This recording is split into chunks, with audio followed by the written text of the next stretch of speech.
Welcome, guys, back to the Watchlist podcast. This is our second episode. I'm here with my co-host Luke.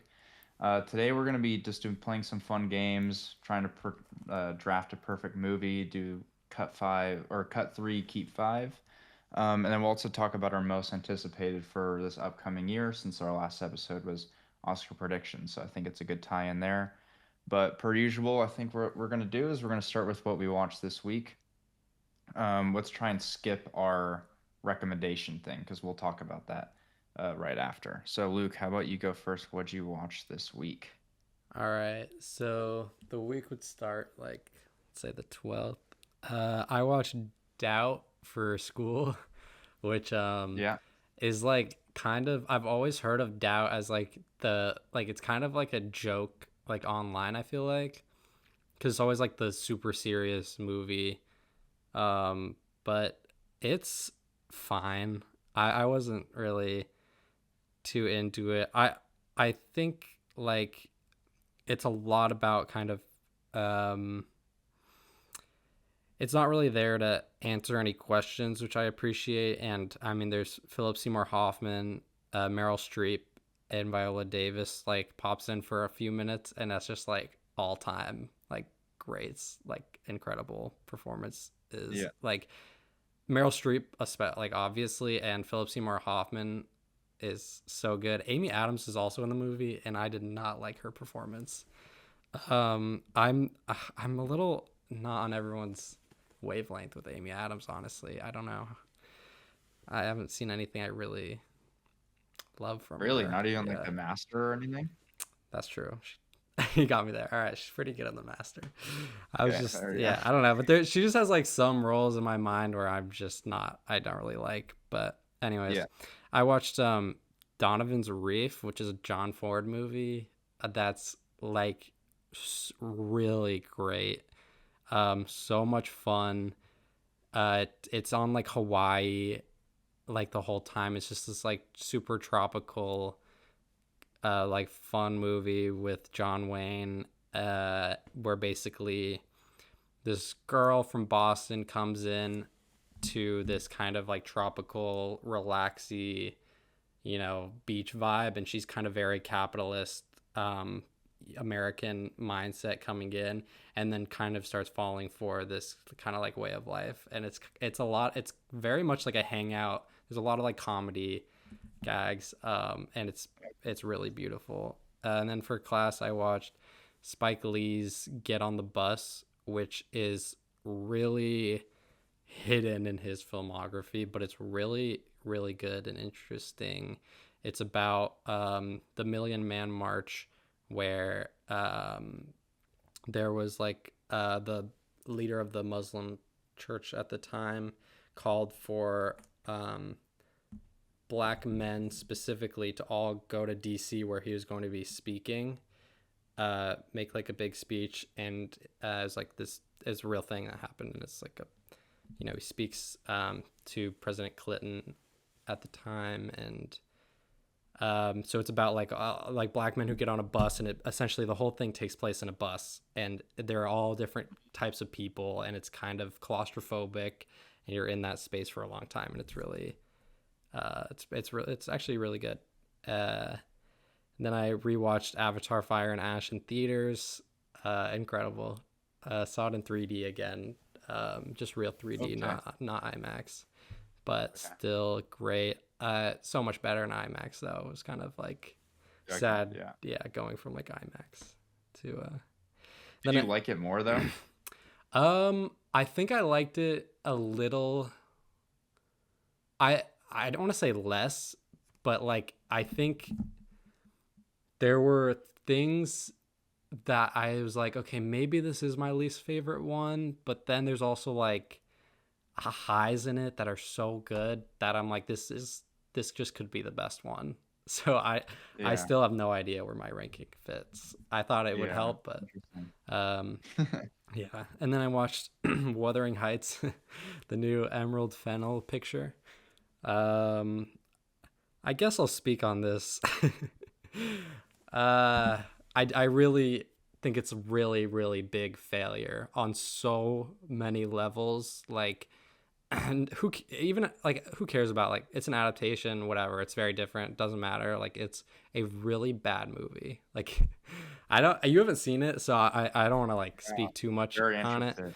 but there's just so much that doesn't work, and I think Emerald Fennel really takes like any, like the parts of the book that like the book is pretty kind of leaves a lot up to kind of interpretation, or like, it doesn't really explain every dynamic super well, I guess. I mean, I haven't read the book. I'm just saying, like, from the adaptations that I've seen and what I've heard, like, they're not very clear on certain things. And this movie makes everything extremely obvious. And, like, I don't want to give away too much, so I won't. But that's all I'll say for that. And yeah, I think they're, That's one of those movies that I know is gonna be bad, but I want to watch it so bad. Like yeah. I don't care. No, of course. I Like mean, I don't. Yeah.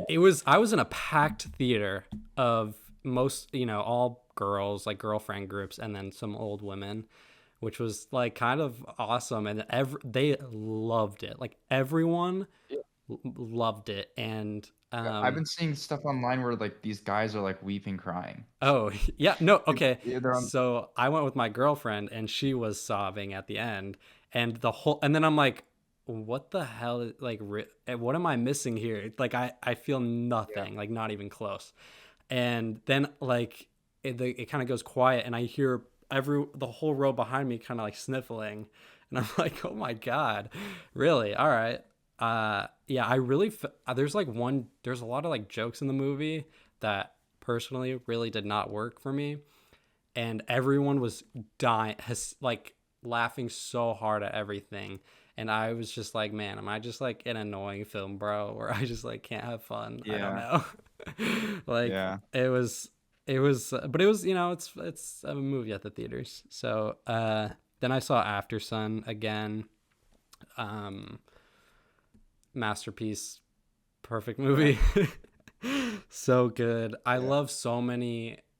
uh I'm blanking on the director, Charlotte Wells. Charlotte Wells uses so much of the frame, and that like there's so many like, oh my god, it's so good. And I mean, there's the one scene where Paul Mescal is like crying, like the only scene he's kind of like Yeah. really showing emotion, and you Yeah. only see his back, and like I think that moment is The so. sound of his weeping Oh really yeah, gets me. it's Like it's bizarre. visceral. It is, And yeah. also like I think it's like I have to think about it like it's always a constant battle. What's the better ending of the decade? Is it After Sun or Babylon? Like to me the I'm like always debating like Yeah, what's the better ending because they very both make different. me yeah, very very different. The editing on After Sun's ending is and the song at the end too. That Yeah. song was like my most listened to song Yeah. like of that year. I I mean, listened to that song constantly while I was writing because it's so depressing and it's like yeah. weird and ambient. And it's such a popular song, like obviously like incredibly famous song. And like now when I hear it, I only think of After Sun. Like I love when a Yeah, new movie can fully change something that's been around for so long. Like the way that works in yeah. my head.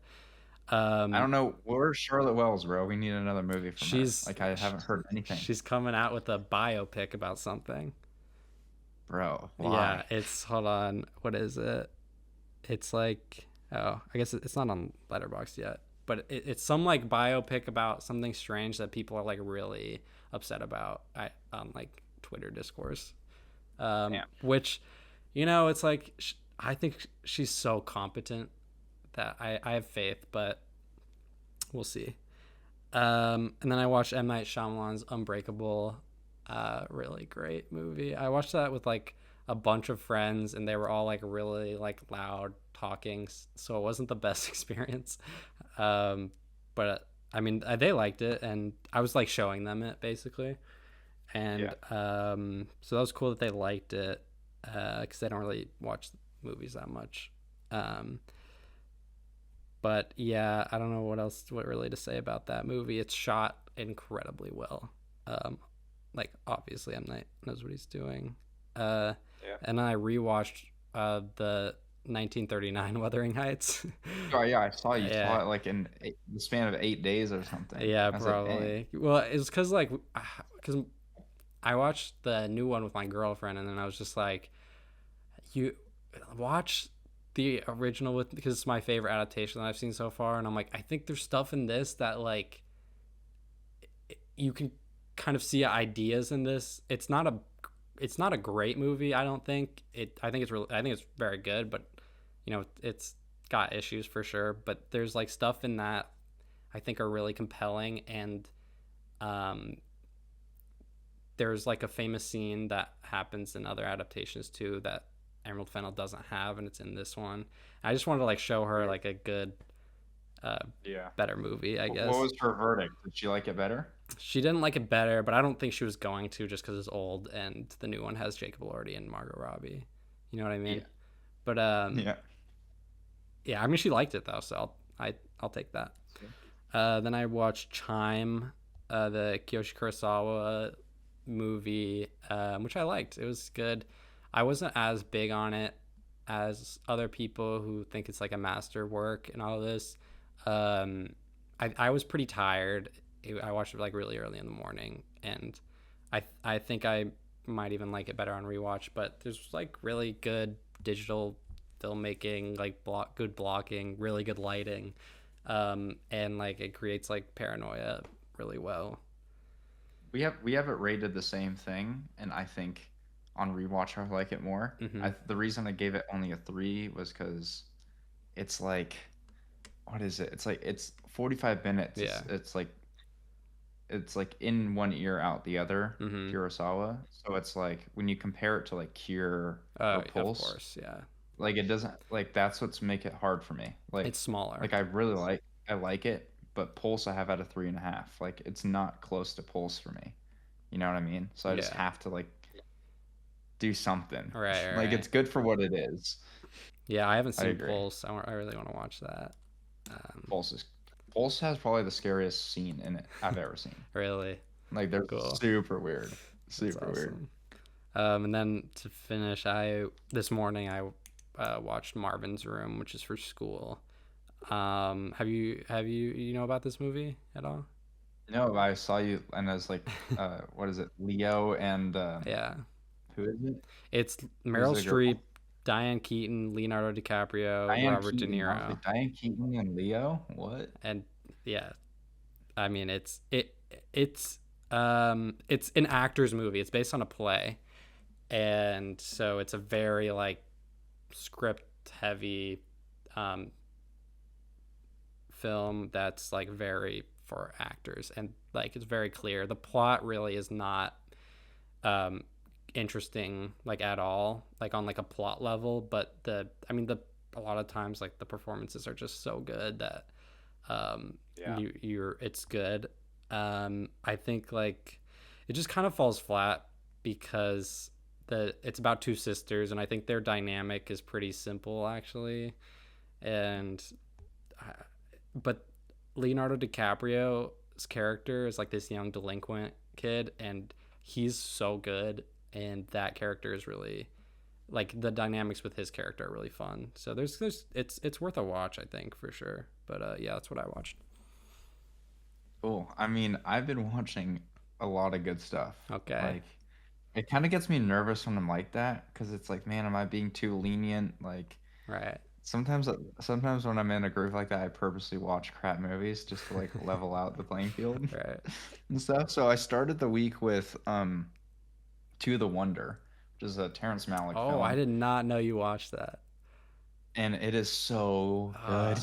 uh It's like top tier Malick. wow, I Um, want to watch it so bad. I need to watch like all of it's in a his obviously. it's in a it feels like so it's very, I think it's a great companion piece to Tree of Life. Mm, Like it's very similar. Um and Ben Affleck is like has like maybe 5 lines in the entire movie. Like there's barely any dialogue. There's a narrator, which is really cool. It just feels, and the way that Lubisky, is that how you say his name? The Biscuit, yeah. cinematographer is how he's using digital filmmaking is nuts. Yeah. Like how he's like showing different He's the goat, bro. Like you'll just randomly cut to like different like pieces of nature, and it's a swooping movie. Like it's one of those movies that absolutely, I don't know. It also made me, I even said in my review, I was like, it makes it so good to where it's like, especially with the nature shots, where I'm like, it would be so much better if there was just no humans on Earth. Like just the beauty of the Earth in Kind of like itself. I Begonia. just Yeah, it's like I almost just like the calm and quiet of just Mm-hmm. nature, and like how much better the Earth would be without humans destroying it. So it's really good with that. And then I immediately after that watched an even better movie Wow. called Tony Takatani, and it was near perfect for me. It's a really short, it's like 76-minute Japanese film. And it is, I can't even explain it. It's one of those movies that's just so personal to me. Um, the score is probably the best score I've ever heard of in my life. It's Wow. pure piano. Um, it's his name is what's his name? His name is Ryuichi Sakamoto, and he is insane. Like the editing is super good. It's a really weird kind of plot line. Um, I don't know. There's really nothing I could say about it. It's just it was a very personal watch for me, and it was like I had no one of the few movies I go into where I knew absolutely nothing. Usually, I'm always on Letterboxd looking at stuff, so I at least know what the concept is going into stuff, and I know what the rating is. But this movie, I just went blind into it, and I was like, "This What is." made you like pick it? Well, I like the cover. Like Oh yeah. sometimes I just like go off the cover, No, yeah, me too. and I like the cover, and it's just like, oh, this is sick. It's beautiful, and it's really sad too. And there's a shot that you would love this movie because it's like I know you love clouds in movies. There's a shot where it's a guy walking up a hill and he goes over the hill and the Yeah, camera just pans up and the whole screen is just clouds. And I'm like, oh my god, yeah, this is that's going crazy. awesome. And then I watched Boiling Point, which is the Philip Berrettini movie. And like just like how Adolescence was, it's a one-shotter, it's a oneer. Right. Okay. I was like, I feel like It's I've heard of so this. it's way too gimmicky for me. Like with Adolescence, it makes a little sense, but even then, that's gimmicky to me. Like I didn't like Adolescence. Boiling Point is just like so blah. And the only reason I watched it is because I started a new job at a restaurant, Yeah. and I heard this movie was super stressful, and I watched it, and it makes my job a lot easier. I'm like, oh, I don't work in a kitchen like that. Right.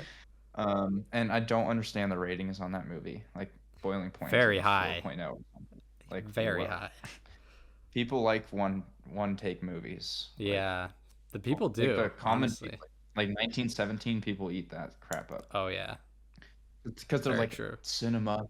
This is cinema. Like this is Yeah. art. I'm like sometimes it's not the best. Yeah. Go But watch it some did make me want to watch Eisenstein. Russian. Yeah, yeah.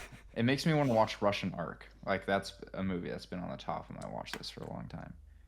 And then I watched Koreeda's I Wish. I'm a big Hirokazu Koreeda fan.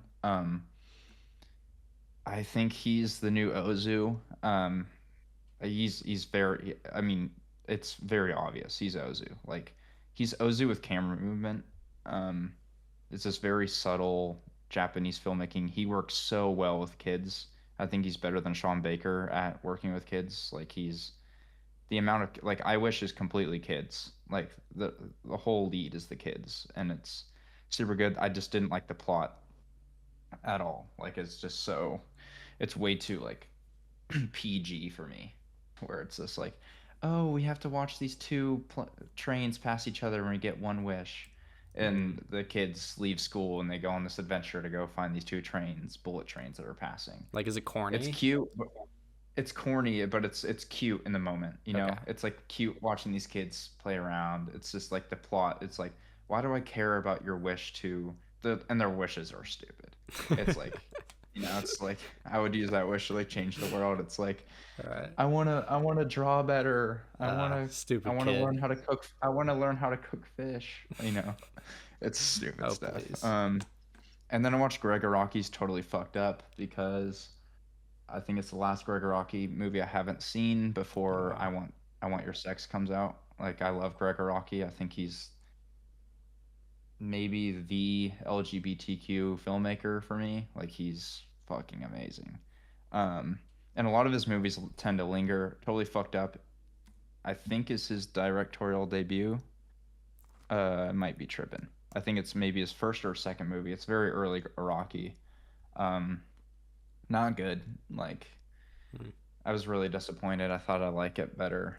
Um, but yeah, it was just a lot of stupid stuff. I don't know. I didn't really feel it. And then I watched Dave Franco's The Rental Oh, what the hell? uh, with his wife Allison Brie, and it's actually kind of surprising. It's very similar to Together, to the point where I'm like almost like surprised they even took Together because it's just like almost the exact same movie.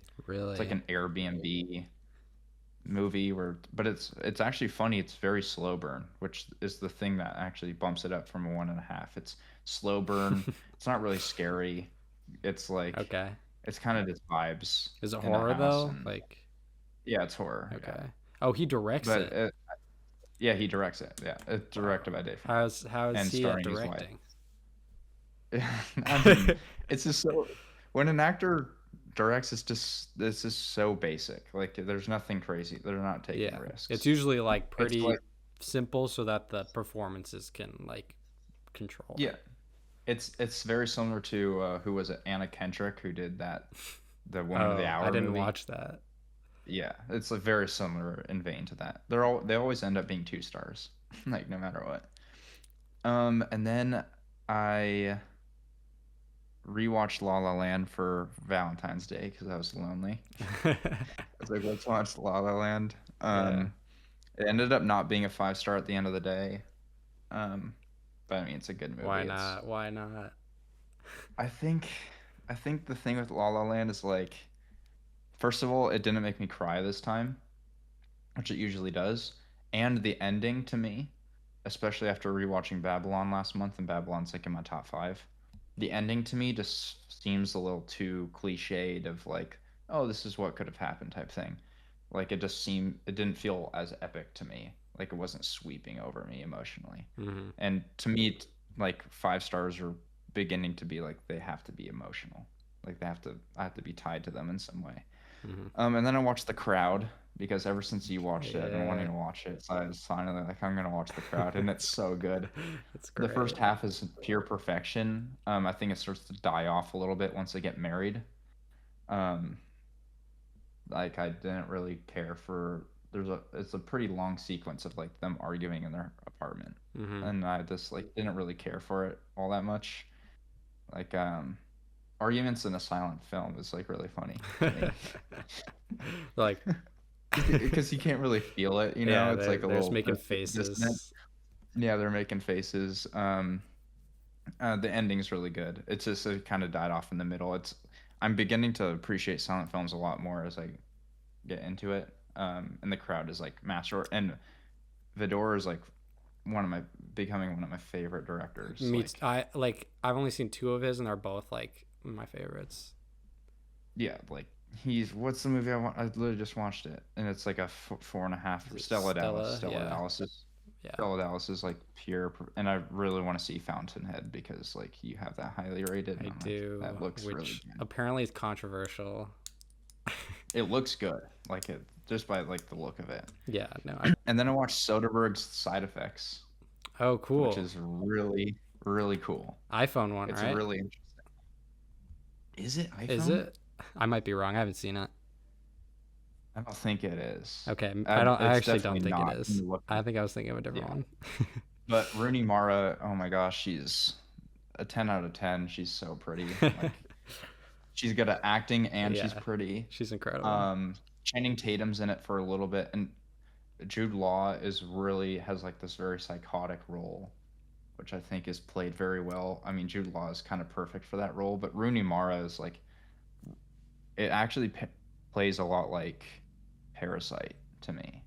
It deals with the pharmaceutical industry with like these people just handing out prescriptions because they get bonuses for it to these people that actually don't need it, and they start like cross contaminating this drug with this drug, and then it starts making them go crazy, and then it leads to this huge scandal between Jude Law and Rooney Mara's character, and yeah, it plays out. And Catherine Zeta-Jones is Oh, you get cool. to see them. You get to see her kiss Rooney Mara, which is like, I mean, 5 star. Yeah. Uh, it, And then yeah, is Joaquin Phoenix and Rooney Mara like the best acting couple? yeah, Like I agree. Yeah, they have easily. to be. Yeah, I don't know who would compete with them, but like what a like they're both kind of like the best actors ever. and I'm really excited for Lynn Ramsey's next movie, which is has both of them in it, Oh, I did which is not like, know that. dude, dude, this is. I was gonna say this in my 2026 anticipated, but it doesn't have a year, so I wasn't gonna talk about it. But it's called Polaris, and Joaquin Phoenix plays the devil, and Rooney Mara plays a Wow. photographer in Alaska. Wow. It looks so That's like crazy. it's gonna be so good. It's gonna like the Alaskan Lynn Ramsey in the Alaskan landscape with like this kind of eerie tone, maybe some romantic stuff in there. It looks good. Um, and then I watched Denis Villeneuve's Maelstrom, and I actually Oh. was expecting it to be a lot worse. I actually kind of digged the direction. Um, it's just like the plot isn't all that well, and I didn't like the fish until the end. The the actual fish thing was actually pretty funny at the end, where it was like, "I'm gonna tell you the secret to life," and then he gets his head cut off. It's like kind of he's just kind of having fun, but it actually kind of made me sad because it made me realize what Villeneuve could have been. I think he ended up becoming a lot different of a director. In my review, I says he had a lot of the same backbone of like becoming like a Heineke, Joachim Trier, or a Lanthimos like combined. Like he has that kind of weirdness about thing with Lanthimos. He has that humanity part with Trier, and he has that like really dark political stuff with like Haneke does that has like absurd of as well. But then now like Denis, we know him as like this big blockbuster guy, and it kind of Yeah. made me sad. It's like he could have been a more like auteur, low key filmmaker that could have I done think he still cool thinks he stuff. is. That's the yeah, he still thinks he is, but he's using huge budget. Um, Yeah. And then I watched my 2,500th movie, which is a big deal for me. I've been waiting for this day for a long time. I watched Celine and Julie Go Boating for my 2,500th, which ended up being like a perfect movie to mark that kind of that zone because it's a movie about creativity and filmmaking and daydreaming, and it's really quirky. I actually was expecting it to be a lot different than I thought it was. I thought it was going to be a lot more Lynch coded, which it kind of is. I would be super surprised if like Lynch did not grab a lot of inspiration from this movie because it's like so absurd and weird, especially like the Hmm. performances are like kind of purposely over dramatic and theatrical, but the opening scene is like 25 minutes of no dialogue, just two girls like chasing after each other, speed walking, like no music either. Like you're just Wow. hearing the streets of Paris and you hear their footsteps clacking, and they're like going down this alley and they're looking back, and then she sees the girl around the corner and then she'll keep going. And I was like, whoa, this is like very engaging, Yeah. and it's like not something absurd like crazy ADHD I thought it was gonna be, which is a huge surprise. I didn't love it. I will admit I was a little tired, and I was like trying to force Mm. watching Celine as my 2500th. But yeah. And then I watched yesterday. I rewatched Greener Grass, which I think is like a hilarious movie. I think it's so funny. It's so SNL coded. Like What is that? all the adults wear all the adults wear braces, Uh, and the kids don't. There's a like this isn't spoiling it, but there's like a scene where like, they're all it's about soccer moms, and they're like battling who's like the cooler mom. The literal opening scene, the mom is holding her newborn baby. And it's like, you know what? Do you want my baby? She goes, really? I can have your baby? And she's like, yeah, you can have my baby. Gives her baby to her, and now it's her baby. Like, it just gives them the baby.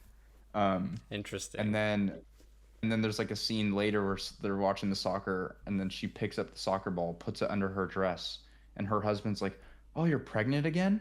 And it's like, "Yeah, I'm pregnant again." And then she gives birth, and then it's literally the soccer ball just in like cloth. And it's like, "Was the birth hard?" It's like, "No, literally, I just lifted up my dress and it came right out." Oh my It's like god. just so absurd. And Beck Bennett is super funny throughout the whole thing. Like he has like this whole persona with like he, Oh, whoa, he Beck Bennett. yeah, he makes his pool where there's no chlorine in it, so he just drinks out of his pool, and so he'll never drink any other water. So like he'll go to a restaurant, he has his pool water, and he's like, "Nah, I'm not drinking that shit." It's just really absurdist Okay, stuff. sounds kind of It's really cool. fun. Yeah. Yeah. And then I watched I Don't Want to Be a Man, um, which is I think the earliest instance of an LGBTQ movie I've ever seen in my life. It's 1918's like silent film, but it's dealing with transgender stuff, which is really interesting. I think it would have been better if it was I Don't Want to Be a Woman, where it's a man going into a woman rather than a woman going into a man, because it kind of came off a little sexist to me, where it's like she turns into a man, and the guys like they're on the train, they're like get off for like get up so that this woman can sit, and Mm. she goes, "Man, is it hard to be a man?" I'm like, you just had Oh to get up yeah, weird. to the thing, you know what I mean? It's like kind Yeah. of like or like It's they're so like hard to trying to be a get their hats. man in Yeah, it's like, oh, it's so 1918. hard to be a man. I'm so glad I'm a woman. You know, it's Yeah. like super weird. So I would have liked it to be reversed. I think it would have been a lot more progressive and like Mhm. cool. Yeah. And then just before this podcast, I watched In Water by Hong Sang-soo. Um, Oh. it's my favorite from him. I didn't see that. That's awesome. It's my it's my favorite from him by far. I think it's the most personal for me. It's like just about filmmakers, and the whole movie is out of focus. The whole movie is blurry. Wow. And there's an interview with Hong Sang-soo where he's talking about why he did that, and he goes, "First day of shoot, I just like went up. The first shot ended up being out of focus. I was like, you know what? I'm just gonna shoot it out of focus." Like, just so Dude, that guy's so the strange. best. And He's he's so good in this movie because it was like making my heart beat because it was like the perfect day. Like everything about it was like they're like, let's do this. So it's like let's drink some coffee and let's have a cigarette or let's go get some rice and let's go Mhm. shoot this thing on the corner of the street. Let's go talk about politics. It's like there's no drama almost. It's Mhm. like all just like hanging out. It's like this is what the perfect day for me looks like. Waking up, drinking coffee, smoking a cigarette, having good food, making a film, talking with your friends about life, telling stories about quirky things that have happened. So it was a really That sounds awesome. I need to watch that. on a rewatch. I honestly think it could be like a 4.5 or a 5. Like Yeah, wow. it's kind of brilliant. That's It's awesome. kind of brilliant. Yeah, I'm really glad that a lot of Hong Sang-soo's movies is on Canopy. So it's Mhm. just like Yeah, they're I get to pretty watch it. I accessible. don't have to like pirate it or anything. I can Yeah. just watch it on the big screen from my home. Well, cool. That was a little long, but we talked about what we watched. Again, we do watch a lot of movies, so Yeah, it's always it going to be a tends to little be a long. little. Um, but we will talk about the things that we recommended to recap. Luke told me to watch How Green Is My Valley by John Ford, and I told you to watch. I actually forget what did I tell The you to Young watch. Girls of Rochefort. Oh, Young Girls of Rochefort. So yeah, Yeah, yeah. what'd you think of Young Girls of Rochefort? Yeah, I thought it was great. It's a great time. It's like I mean, I I I think it is really good and like it's up my alley in this kind of like different way than normal because I don't ever see it or that kind of style being kind of like my favorite thing ever, but I think it is like just like a great time and there's like really good filmmaking like instantly. I'm just basically the main thing really to talk about for me because I mean me and you both really like Damien Chazelle. We both love Babylon, specifically, but like Damien Chazelle clearly watched this movie and just said, "All right, this is my like personality." Like Yeah, it's exactly. really crazy. And I watched Umbrellas of Cherbourg a good while ago. I don't remember it like that well. I remember thinking like, "Oh, this is La La Land," but I don't remember it. This movie, I'm like, "Holy fuck, this is La La Land." Like, Yeah. whoa. Because I mean, it opens first of all, it's using I looked it up because I thought it was CinemaScope, but it's called Franscope, which is the French version of CinemaScope. I didn't know that. So it's like this super widescreen, which is really good, and it's a really good looking movie. And then there's like it's a musical, so there's like the main song in it from the Twins. Yeah. Um, Which yeah, I love, by the way. it's a I love that. It's incredible super song. It's catchy. so good. It's so catchy. It's a great like tune. Like they play the The tune. the the Yeah, little like quirkiness between them, like them playing off each other, is yeah, like really cool. and they The keep production design, oh yeah man, they the keep outfits, dude. changing. That their outfits are so cool. Yeah, all the outfits, especially like the kind of extras or like not extras, but like the kind of side characters. I mean, um, like the sailor. There's a sailor in the movie. Basically, this movie is kind of about it. Pretty, I think it's safe to say it pretty much takes place in like one square. Yeah. It's like Yeah. One yeah, small town maybe. it It goes yeah goes to they the instrument shop or whatever yeah, they go to the instrument for a shop little and like bit. an art gallery, but like the a big chunk of the movie takes place in this one square where the two leads who are twin dancer singers, their mom has a cafe in like the middle of it, and they have Just this looks really cool. The yeah, glass, like it's yeah. how it's all glass is really cool. Yeah, it's very open. It feels like very just kind of like in the middle of a square and like stuff is happening all around it and you kind of feel like it takes place in kind of one maybe sort of entrapped area, but it feels very open. Like it doesn't feel Yeah. claustrophobic, partially because of the cinema Franscope, super wide. And this movie uses my favorite thing is how it utilizes like space and kind of like where characters are in this place and where how they're moving. I mean, there's one part towards the end in particular where that's Well, I think that the reason I love it so much, it's like my 12th favorite movie or something, and it's the best musical I've ever seen, is like the way that like the plot is like the people that and like the inevitability is always postponed. mm-hmm. Like this person will come in right when this person leaves, Yeah, yeah, or they'll talk about this person, but they'll miss them talking about them right before they come into the door. And also, my favorite part of this, like this blew my mind when I first watched it, was when Gene Kelly started singing in yeah. French. Like I started like dying. I Yeah. was like, "What is going on? I, Gene Kelly's in this movie?" do you think it's Like that dubbed blew my mind. like ADR? Is he really I don't French? know. I don't know. Like I want to think he did it in French. Like I don't. Yeah, If it is dubbed, don't tell me. But yeah, like, it's so good. And the whole side plot with the serial killer, like, is very like is really funny because it's like it's a really happy movie, but there's like the paranoia that there's a serial killer in right. town, which is like so strange. Yeah, yeah, yeah. And I mean, I was going to talk about this, but there's also a war. It seems like there's a war going on. There's a lot of like soldiers that show up in, and Yeah, the serial killer too. I don't know if I want to spoil the movie. There's yeah, probably people that haven't seen it, so maybe I'll avoid spoilers because I think I can. Um, yeah, but there's this stuff going on, right? And they show it, and it feels like it's intentional, right? I mean, kind of everything's intentional in a movie, but like there's so there's shows a lot of military kind of going out. They talk about it a little bit, and I think it's just kind of like all this like bad stuff's going on, but it's like who cares because everything's pretty and we're singing and dancing. It's like a little bit yeah, of that. And like we're just like what's really important is like finding love and like doing that. And there's like something really sweet about that I really liked. yeah.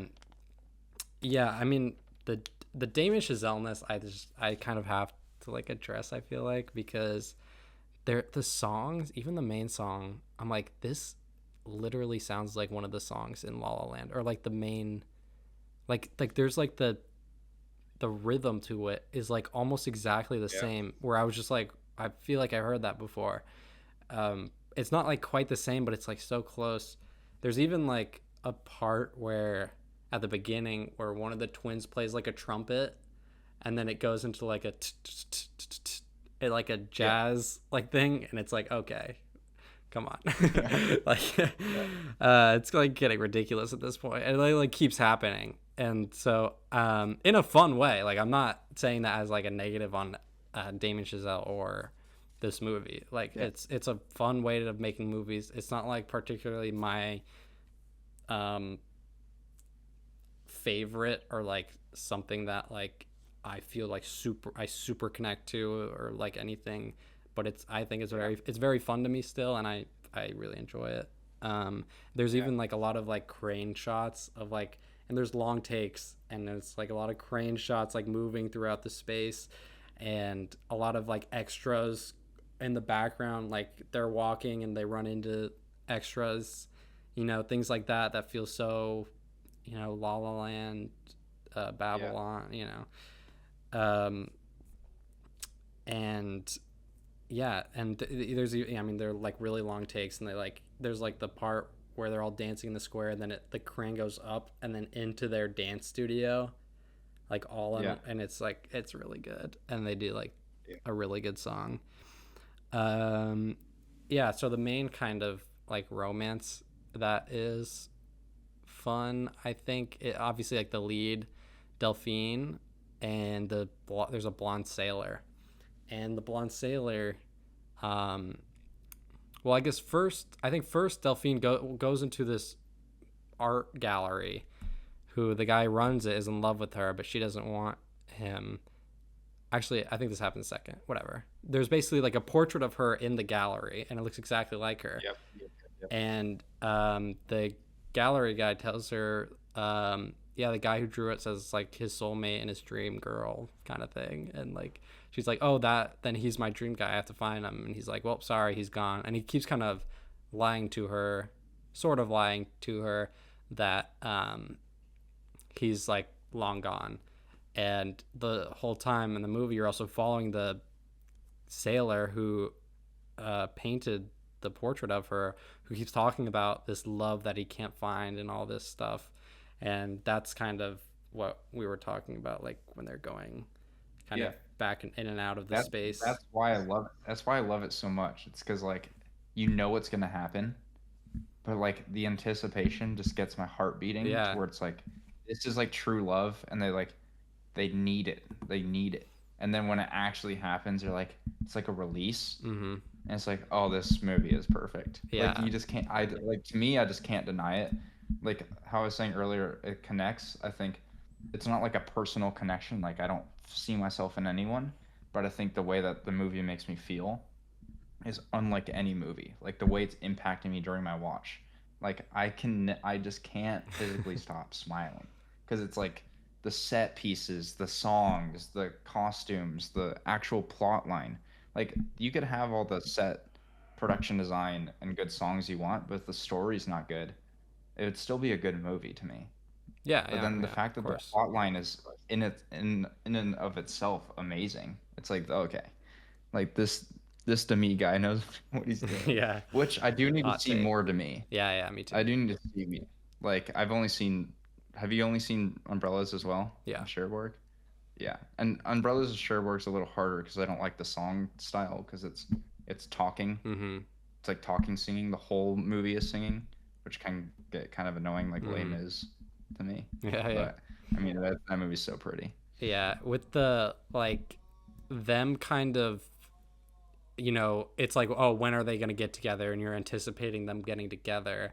um uh I'm reading Sidney Lumet's book, like Making Movies, Yeah, and he talks a lot about how, something can feel like inevitable, right? Like, kind of, you maybe like know that it's going to happen, but um like it can still keep you maybe unravel. It can keep unraveling in a way where like you feel that you don't know what's going to happen next, and then when the closure happens, it's like, oh yeah, I knew that was going to happen, but it still kind of feels like I didn't in a way, and it still Yeah. kind of feels like fresh and like, um, and even and I think that's very true in this movie. It does that like really well. Where I mean, there's even a moment where I'm like, wait, are they just not gonna get together? Or like, Yeah, are it they kind of gonna? scares you for a second. Yeah. Yeah, and that's all really good, and especially because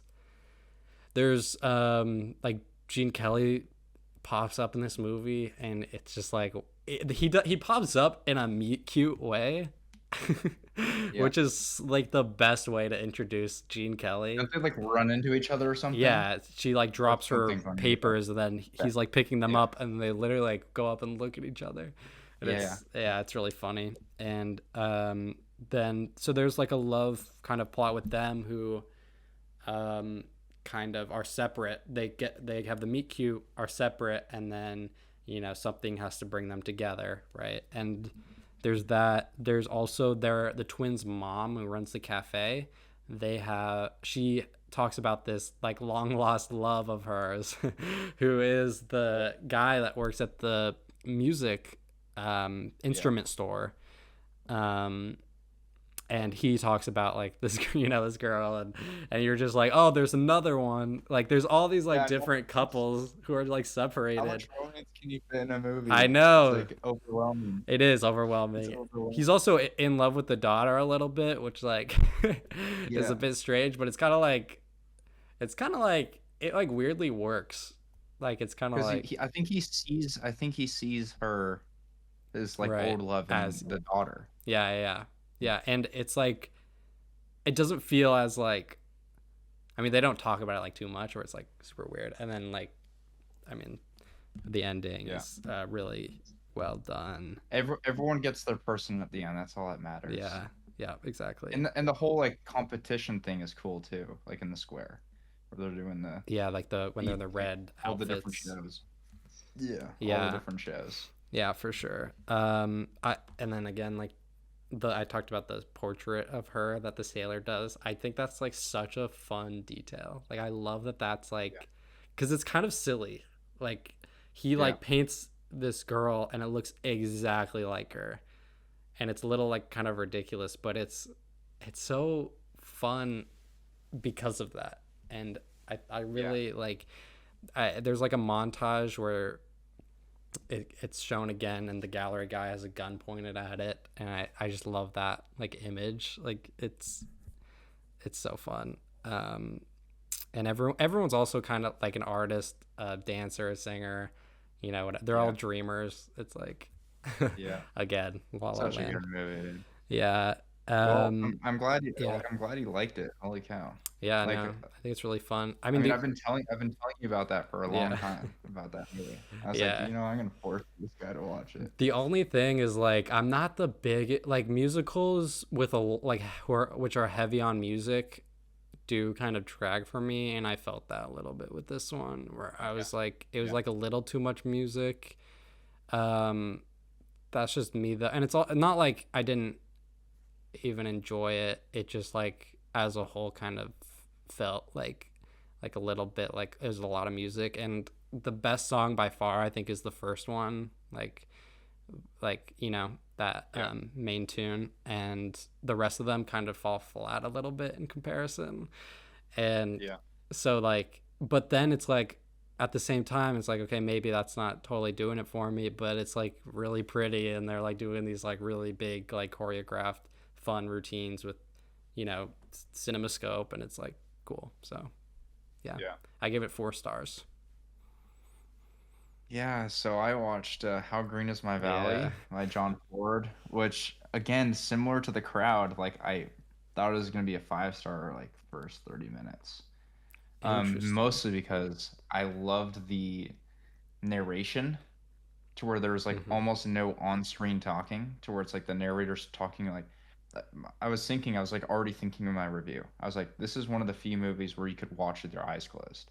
Like, because I felt like if I closed my eyes, I could literally see everything. It's like this person does this, and then does this, and and it's like really cool. And I loved like how it was flowing, like the speed of it was like flowing. And then as soon as it went out of that, I was like, okay, is it gonna go back to that? And it never really fell back onto that narration that it was doing at the beginning. Hmm. It does a good job at setting the picture, um, especially with like I like the politics of it, like the working class versus like the business, and then like striking, and then like the strike ends up like not benefiting them at all. Like they're all poor as crap. Yeah. I liked that, and then I mean the injury to the boy was a little like confusing to me. Like I didn't see how it served the story as much. Like the boy's like in his bed the whole time. Also, like I mean, the romance with the pastor I loved. Like the pastor and the sister. Like I loved their Mm-hmm. romance. Um, but again, I was pissed the hell off that she even chose this like random guy, because like as soon as this random guy to go marry her came in, I like just looking at him, I was like, I don't like this guy. Like Right. he Right. Yeah. looks too Yeah. suave, he looks too rich. I'm like, I hate this guy. Like I don't even want her to even look at him, you know? But I understand like why she ends up having to do that.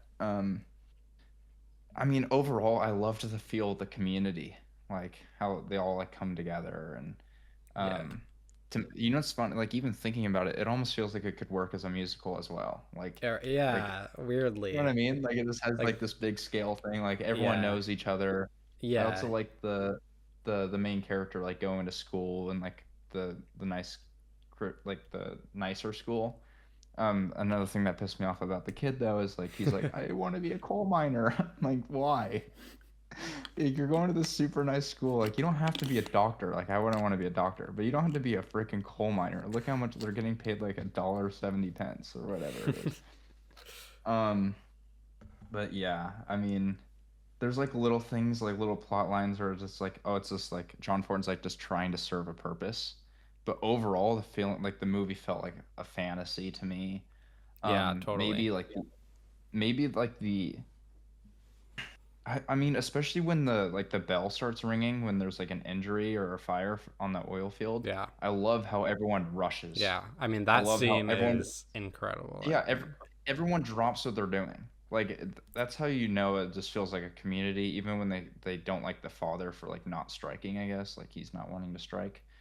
But I mean that ends up like changing pretty quickly. They all back off on them. But I mean the other thing is like at the very beginning with the narration with the older version of the boy, where he's talking like my the valley used to be green or whatever, right? I was expecting at the end of the movie to like show him older, like in his narration. You know what I mean? And then it didn't, and I was like, oh, it kind of doesn't feel relevant to like the narration at the beginning. Everything to me just Yeah. like drove at the narration. Like it would have like really done a thread on me throughout the whole film. If at the end, like you can see where everyone's at, or the kid's older, and like maybe he's talking to someone, like he's Yeah. telling the story to someone. That would have been so cool to me because it would have like fulfilled the fantasy of like this is a fairy tale type of story, but it's real and grounded. So it would have like done more for me there. But I mean, the direction's great. John Ford's amazing. It's this is my first John Ford without Western, I think. Yeah. Right. That it's a very Um, different one. but it still has like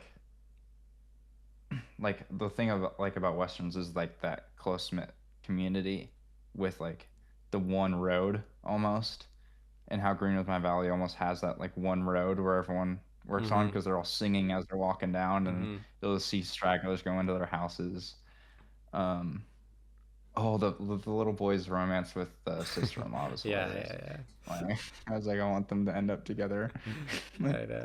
he's like, can I come live with you? There's this. It just feels, if it almost is like, man, I wish America was like that. Like the no phones, no technology. Like it was. I think it was the first scene when they were coming back from the oil rig, and like they're washing the oil off of them. Mm-hmm.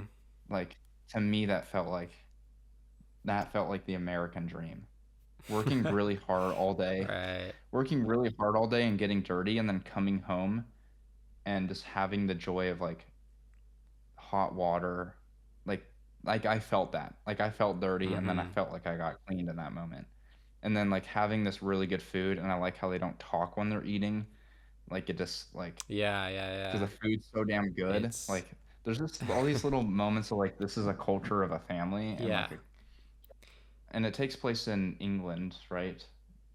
Or Ireland, one of those two. Yeah, let me check. I know it's Europe. I don't know if it's Ireland or England because I felt like they had maybe slight Irish accents, but um, yeah, I mean it's a Okay, really I good think it was movie. I understand Wales. it's Wales, okay, but yeah, I understand why you think I did love it. Like I did like it a lot. I mean, it's just like those little moments that Mm-hmm. like will get me in moments, and again, it's like that first like 20 minutes of narration Yeah, is yeah, yeah. just like so perfect. It's it, it's to no fault of the movie. You know what I mean? It's No, like when you begin so good and yeah, then it yeah, just ends up like same thing with you and Young Girls of Rochefort. It's like the first song's so yeah. good and Right, then the other song. Not meaning that those other songs are bad. right, right. It's It's just just like like yeah, you're constantly comparing. I You're like, do "Oh feel the man, I wish same I way would like actually with I remember thinking that same thing kind of is for uh this movie yeah for for How Green Was My Valley because I mean the intro is like just perfect like setup. I think for me I was just able to kind of separate it as like oh there's that and then this is like there's the then now you're in the nostalgic world like and that's how yeah, like my brain worked but like I think that's like a totally fair like yeah. criticism. I mean, it wouldn't have like it probably would have been an easy 4 star if it like started integrating narration a little bit more throughout, like just in little Yeah, yeah, yeah, slivers, you know. But yeah. I think the idea of just like almost no dialogue, I didn't expect it to just go the whole time with Mm-hmm. narration where they're I just love it almost felt like a silent film to me. Like it almost felt like a silent film where it's like the Yeah, narration's doing it and then like you'll hear one line of and then she said, then the woman speaks. That like gets me every time. I'm yeah, like, yeah. oh, that's so cool.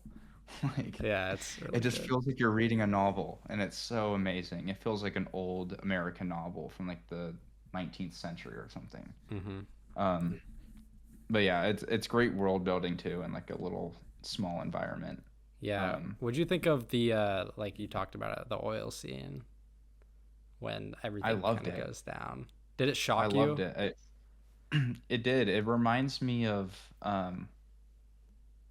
There Will Be Blood. Yeah. I like kind of thing.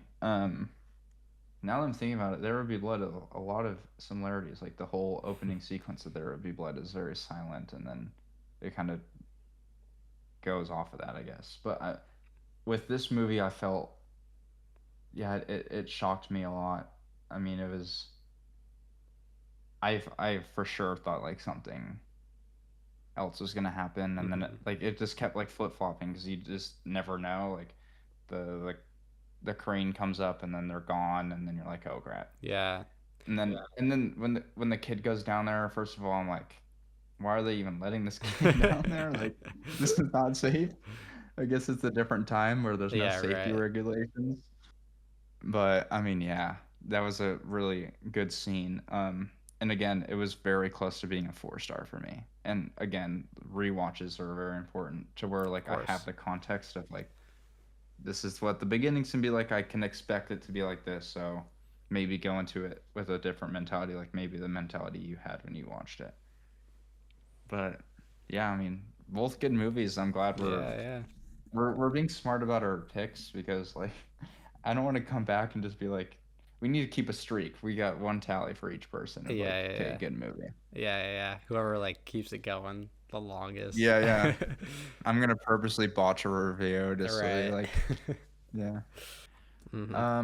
Okay, so we're gonna do cut five, keep three. So we'll be naming 8 movies, but how we're gonna do it a little different is we've each made lists for each other, where it's because we have each other's letterboxes, obviously. So I picked 8 good movies for him to pick, where he has to cut five and keep three, and we'll see if he gets them correct.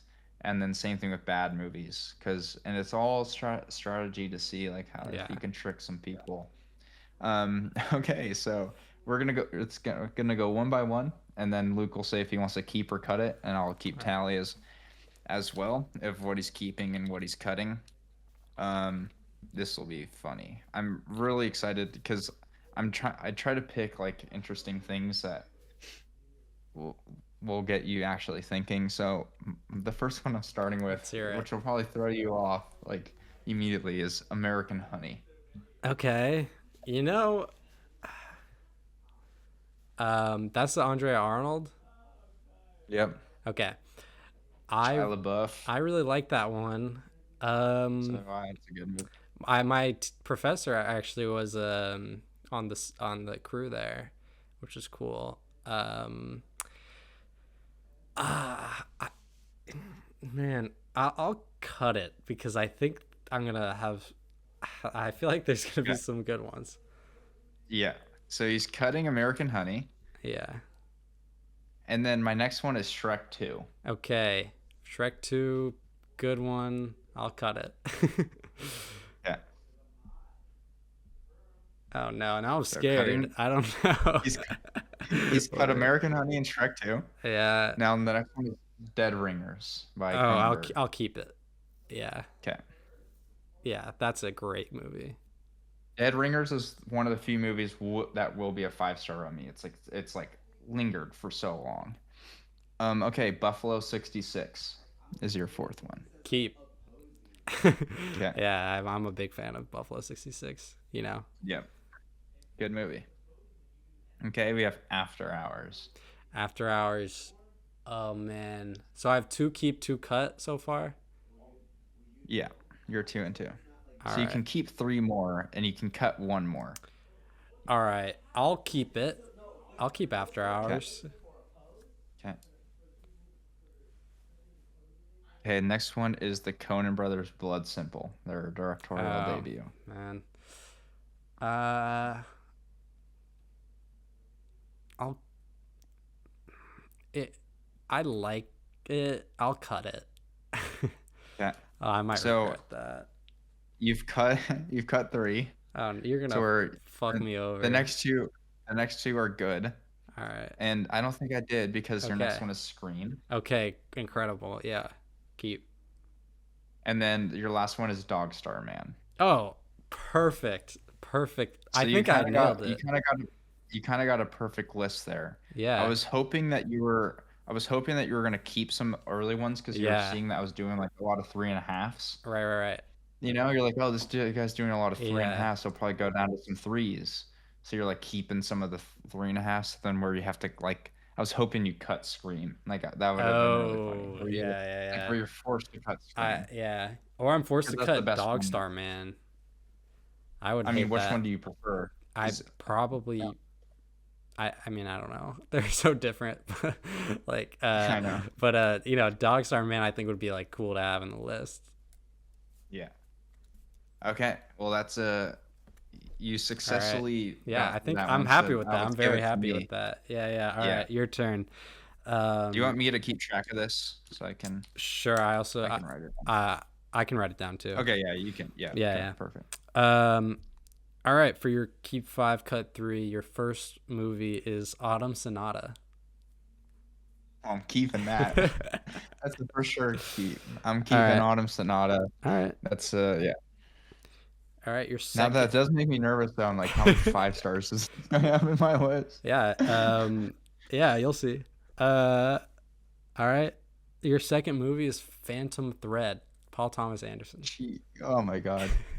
See, yeah, I'm cooked at this point because like that's my second favorite movie, so I'll have to keep Phantom Thread. Okay.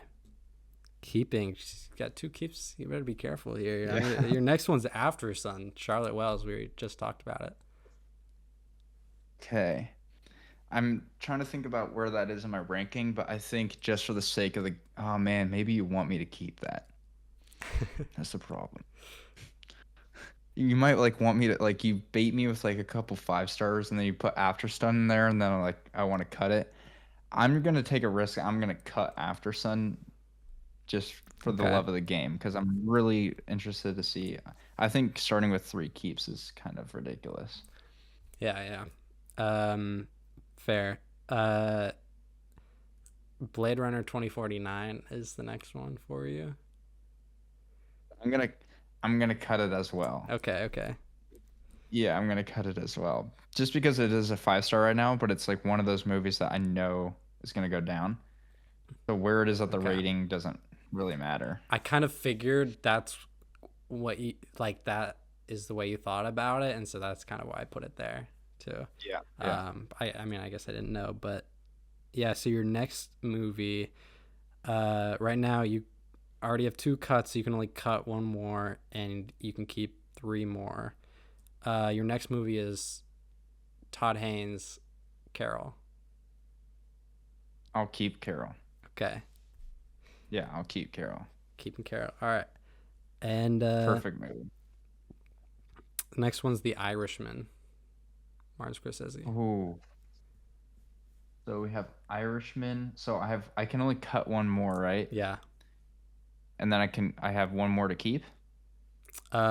You have two more to keep. Okay, I'm gonna keep Irishman then. All right.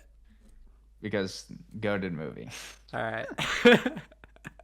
Oh man, All I'm really right. nervous about these last two. So All right. you've probably just bombed these last two. That's probably what it is. Okay. The next one is The Worst Person in the World. Okay. Well, okay, I have to keep that one. Yeah. Yeah. All right. That means it's my favorite movie. So what do I So you're cut? keeping your favorite movie, makes sense. You're cutting The Young Girls of Rochefort. Gosh. So, man, at that point I would have cut Irishman. Yeah, that's the one I I was still, trying to trick you with. Is I was because hoping you I would keep still Irishman. because I still would keep Autumn Sonata. I don't regret that. Man. But yeah, Irishman's kind of annoying. Yeah, so But I I'll mean, read you your so you list. yeah, please. You have Autumn Sonata, Phantom Thread, Carol, The Irishman, and The Worst Person in the World. That's a good list. I mean, I mean, the it's a the good the list. fact Yeah. they're going with all 5 stars is like Yeah. I can't go wrong really.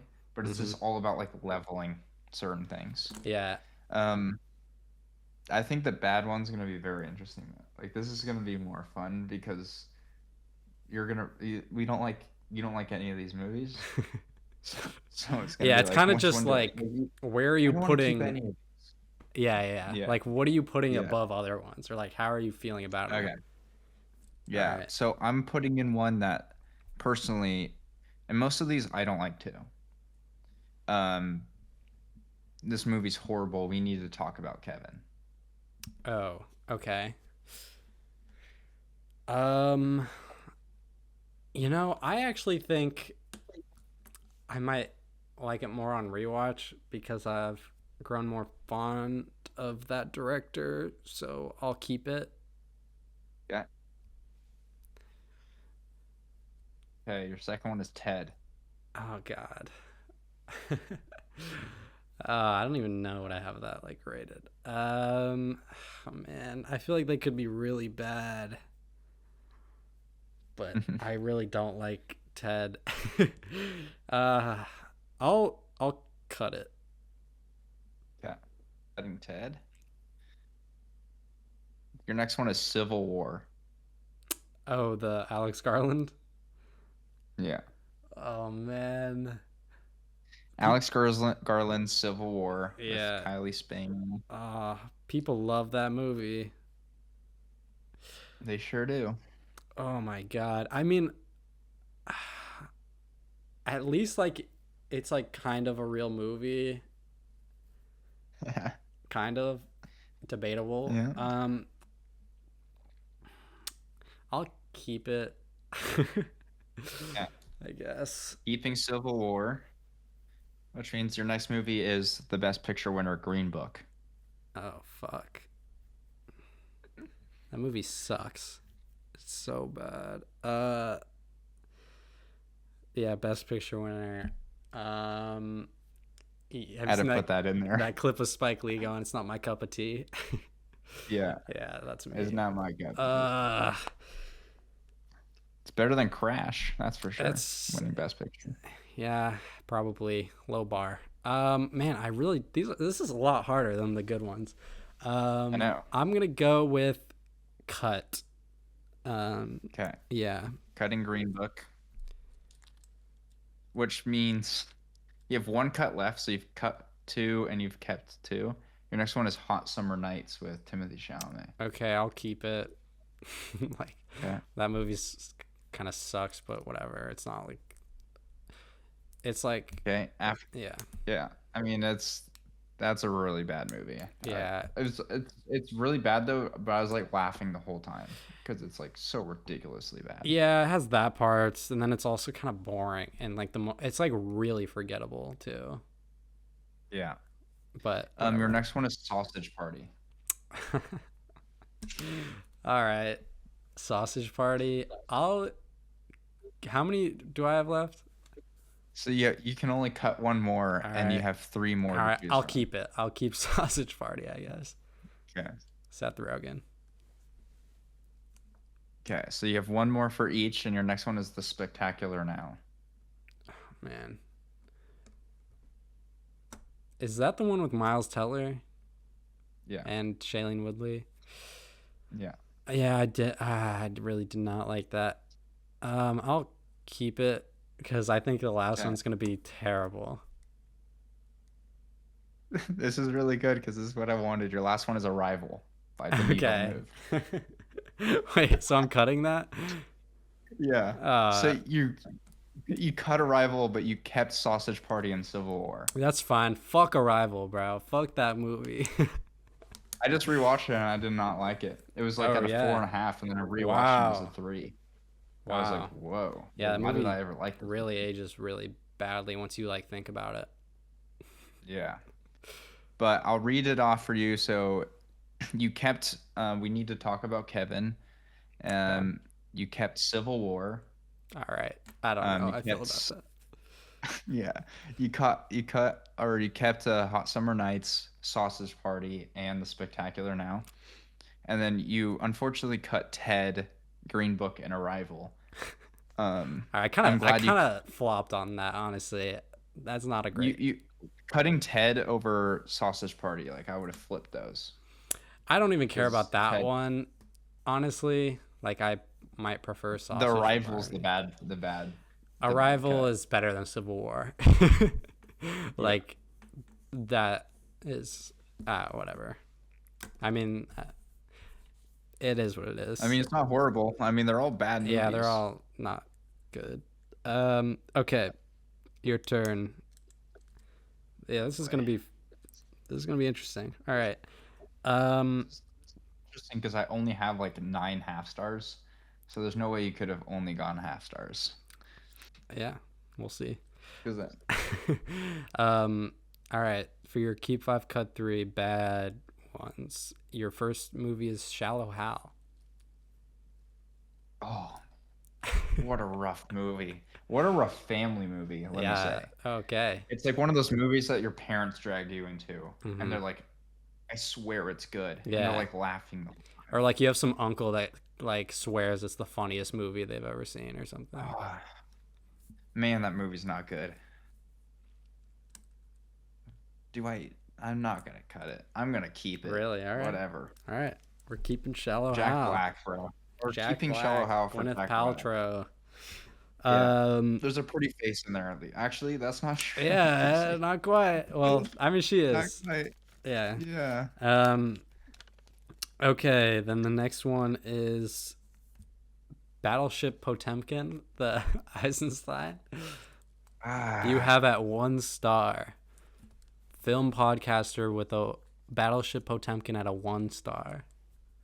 Put that in just to like flame me online. But I mean, here's the thing about that movie is I thought it was really boring, and I guess I just read the film wrong because like I saw it as like mindless propaganda. Um, It is but propaganda. It's a I propaganda need to film, but yeah. I need to rewatch it. Man, maybe like the version I watched, like when I pirated it, was just like really poor. So I'm gonna keep it. Just Okay. I'm gonna keep it for the fucks of Yeah. it. Those are two 1 stars off the back though. Like this is getting scary. I'm just scared you're gonna like bait and switch with like 2 half stars at the end or something. Mm. So I gotta keep these cuts. Yeah. Or you could I be mean, reverse just you're keeping psychology two this. very similar movies to start it off, but Yeah. the next one I'm gonna go with Bohemian Rhapsody. Oh man, what a horrible picture. Horrible. I'm cutting that. That's so bad. I'm I'm anti biopics. Like that movie is like Yeah, horrible. really terrible. The fact that that even won Best Actor is nuts. Yeah, It's and like famously he's best playing a editing, gopher. right? He's like playing a gopher. Like those teeth. Like bro, it's Yeah, like it's funny. really bad. Yeah, it feels like a Yeah. parody movie in like And a my weird my way. friend has it at a 5 star. Like he did because he loves Queen. Yeah, I'm like, I get it. I get you like Queen, but that should make you hate this movie. yeah. My roommate loved like always talks about it. He loves biopics, and he was just kind of like, yeah. Well, they like I don't know. He sings like Queen songs, and so it's like fun. It's like one of my favorite Yeah. movies. I'm like, okay, all right, Yeah. fair enough. I guess whatever. All right, so you're keeping Shallow Hal, Battleship Potemkin, and cutting Bohemian Rhapsody. Your next movie is Tall Girl, the Netflix film. I'm keeping it because it's like one of those brainless. It's like one of those Okay, brainless really? where I can enjoy it. I was actually having a conversation with this person. There's this girl I had a crush in high school where she's taller than me. And then I asked her this weekend, I was like, have you ever seen Tall Girl? I was like, a shorter guy can Yeah, date yeah. a taller girl. So So you it's can very real connect to me. with it personally. Yeah, I can it connect it. It's basically a resonates. 5 star. Yeah, yeah, Yeah. yeah. All right. So you have two more keeps and two more cuts. The next one is Million Dollar Baby, Clint Eastwood. Cutting. Really? All I'm right. cutting Million Dollar Baby. And why? Horrible movie. I hate sport movies, bro. Sport movies, Clint Eastwood's direction is like not good. I also I don't like the acting. It's just I don't like the color. The color grade pisses me off. Like the way the movie looks is like really disgusting. It's like I think it's like one of the worst like looking movies in my opinion. Like that's just such a horrible movie. And didn't that win Best Picture too or I think it something? did. Yeah, I was gonna say. Yeah. Yeah. Which just adds to it. Like this is the reason I hate Forrest Gump. Like fuck Forrest Gump for beating Pulp Fiction and Shawshank. And I That only have one cut now, which makes me nervous. I remember not really liking Million Dollar Baby, but I do like Clint Eastwood as a director. But you know, You know what it's like? It's like those movies that it's such a dad film. mm-hmm. Like it's dad would love it. It's like the reason I hate Ron Howard is the reason I hate that movie. Yeah, yeah, Like Ron Howard's the worst person to hold a camera in his hand, so it's just like it feels like Ron Howard did this as well. It's like yeah, really yeah. bad. No shame to Clint Eastwood, but he's a better actor than a director in my opinion. I don't know. I think he's a really good director personally. I know you like Juror Number Two or something Yeah, like that, right? and he is. I think it's called Outer Range, something like I that. haven't seen that. Um, See, I didn't like Unforgiven too. Like I don't like that movie. oh really? I think Yeah. Outer Range is like a really incredible western, and like really like very well directed. But anyways, your next movie is Princess and the Frog. So I can keep two and cut one more. Yeah. I'll keep Princess and the Frog. All right, At there least we has go. jazz in it. Yeah. Well, what's your why do you hate Princess and the Frog? Dude, honestly, like I think it's one of those things where like I think when I first got Letterboxd, I'd like I haven't seen that movie since I was a kid. So I don't even know why the fuck it's rated. You know, it's like one of those things where there's like no nostalgia. I only vaguely remember that like a really funny song that the villain plays. but like I don't really remember the movie at all. Um, and I remember as a kid not liking it, which is like really Yeah, yeah, rare. that's funny. So I mean, it's one of those like I'm planning to get Disney Plus this summer, so I can just grind old Disney movies that I don't remember. Like I don't know if you saw, I recently rewatched Peter Pan, which Oh, to me cool. is like peak Disney. Like I Yeah. love Peter Pan. That's like a dream movie to me. I thought it was gonna be a 5 star. I like wanted to be based and like give that movie a Yeah, 5 star. yeah, I give Peter Pan a 5, but I just couldn't. Um, yeah, and I also want to go through some Marvel too, yeah. Okay. just like get some low rank. But I'll go through Princess and the Frog. But yeah, I mean, it's a little Eli didn't like it. Like, why would I like it? You know what I Yeah, mean? If there's I no nostalgia I almost attached. put the movie Home. You know that movie? Yeah, I almost put that yeah, on this list cause it's like I was just gonna do like one animated it's movie, more recent. but Yeah, that's also a movie that I remember like hating when I was a kid. Which yeah, yeah, I feel like when you hate it as a kid, it's like that's how you know, like yeah. you're That's how you know it's not good. it's bad. Yeah. All right, I'm gonna give you oh, you're like frozen a little. Oh, I'm just gonna wait for it. don't want that to happen again. I know it did that like within the first hour or two, but I'll just cut it out. And then I'll Good thing it can all be edited. It's the yeah. beauty of Okay, recording stuff. it's back. Okay. All right. For your next So I movie, have two more, right? So I can cut one more and keep one more, right? yeah, you can cut one more and keep one more. Exactly. Oh wait, no, no, no. You can wait. What? So it's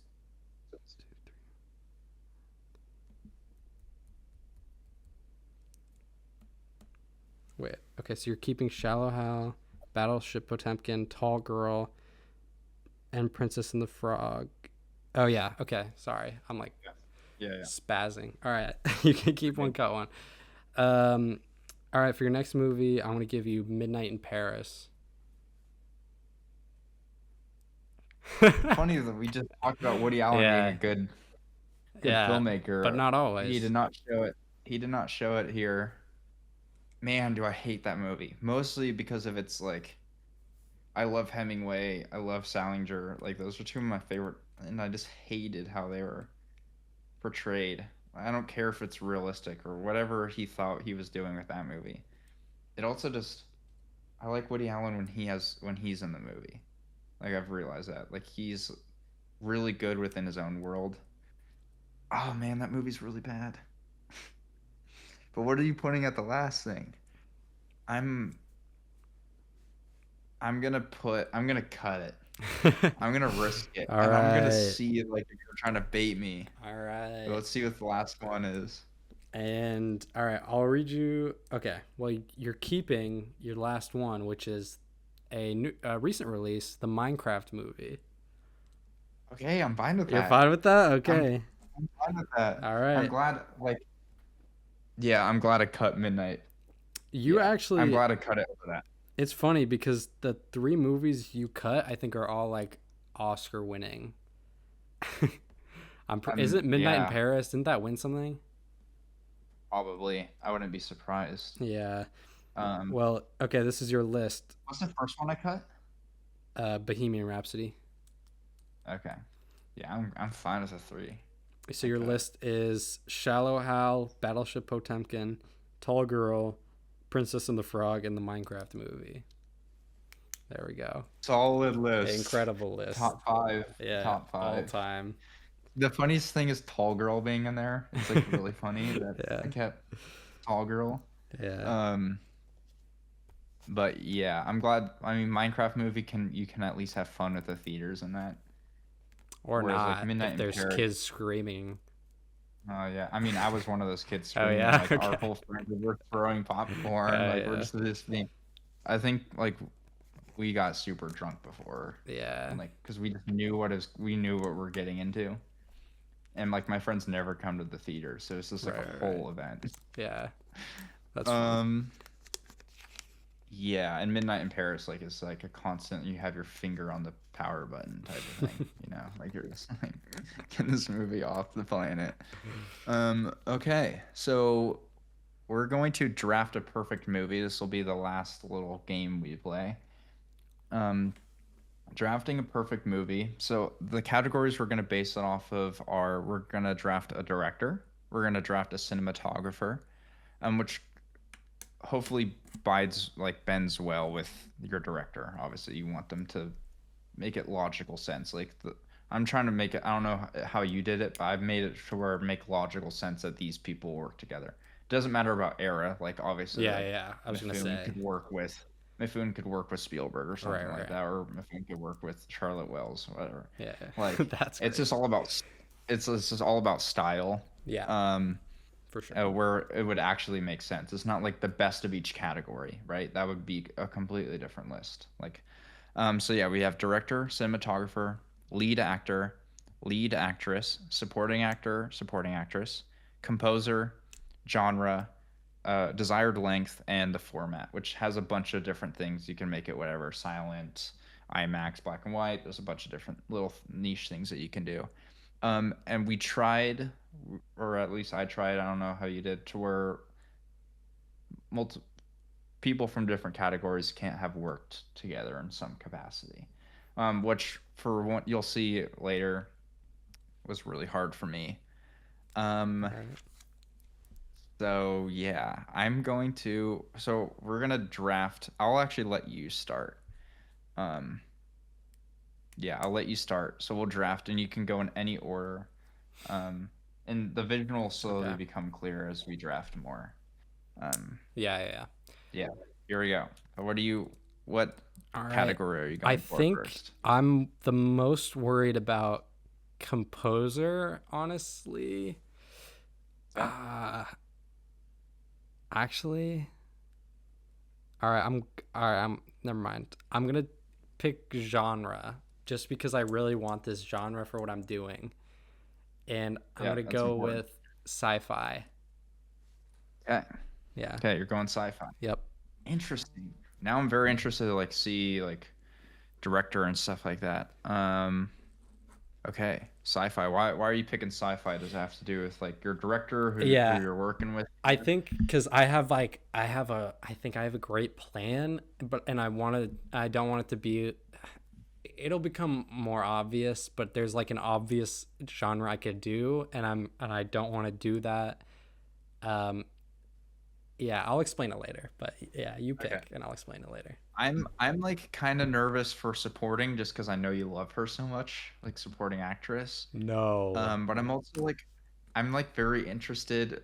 I'm very interested in format because I'm like Okay. scared you're gonna pick like a format that I want.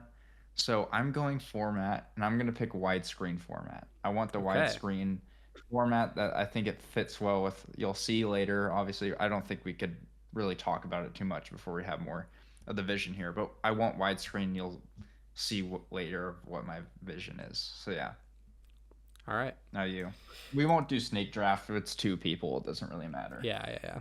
I agree. That seems unfair. All right. Um. I'll go director so that I can explain everything, and I'm picking John Ford. Okay, John Ford. Yeah, Wow, I like that. yeah, and I'll explain because obviously you want to go Western when you have John Ford, right? Like he's the Yep. Western, and maybe um yeah, I mean he's the Western guy, and he's an incredible director. But Westerns have, especially John Ford Westerns are these big landscape exterior films, and they have a big scope, and he's really really kind of the best to ever film landscapes.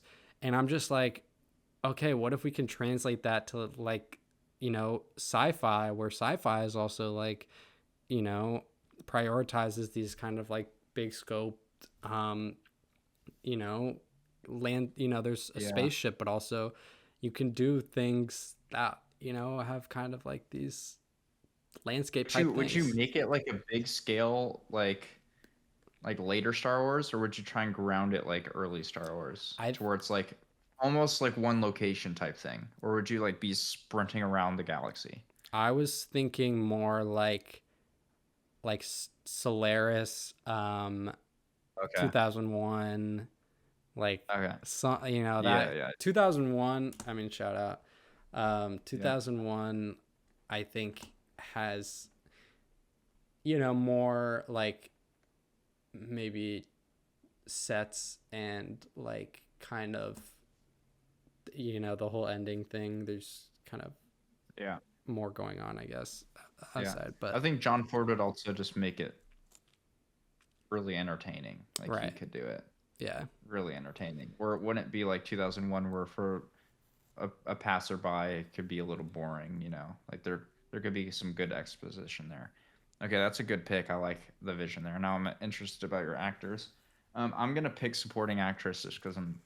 That's the only thing I'm very nervous that you have. no, I should have picked it. I'm doing Nancy Allen. Oh, okay. Yeah, so I'm picking Nancy Allen as my supporting. Okay, okay, I okay. think she fits the role of my movie really well. All right. Mostly just how she works at De Palma. I guess this is a spoiler. I'm not picking De Palma. Um, but yeah, Nancy Allen. I like she. I like her, especially her voice. I like her voice. I like what she could do with. I like her hair. Like it would fit the era I'm trying to work in.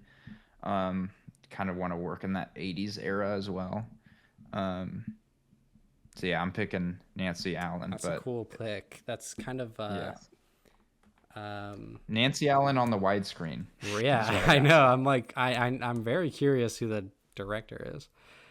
Yeah. Um okay, for my next pick, I'm going to go with I'll go composer, and I'm going Ludwig Göransson. Okay. Yeah. Yeah. I think he could do like some crazy sci-fi score That to would John that would Ford's slap, bro. movie. Yeah, like that sounds awesome. I'm there.